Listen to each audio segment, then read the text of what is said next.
Hello, hello. I'm gonna take a minute from my work, laying cement tiles. I'm actually a carpenter, but I got this job, and you gotta work. What else are you gonna do? You gotta work. But I'm gonna take a minute to talk about God, which I love. So hot. I'm so sorry about this. So sweaty. Florida today is like 96. Imagine working in the sun with those cement tiles. Each one is like 20 pounds. Most people will look at that job and see it as a punishment because it's physical and you're in the sun and it's hot and it's you're tired and it's hard work. It's hard work. And most people will see it as a punishment, but I see them as an opportunity, as an opportunity to grow. It if you if you see the way nature works, okay, if you see the way anything grows, growth, it's uncomfortable.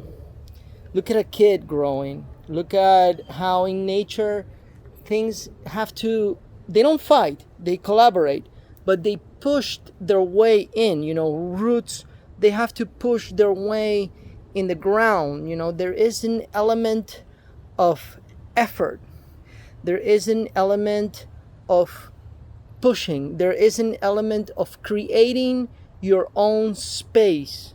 That is growing. There is nothing there's no empty space in the universe. So anything that grows has to, create its own space. And that can be uncomfortable.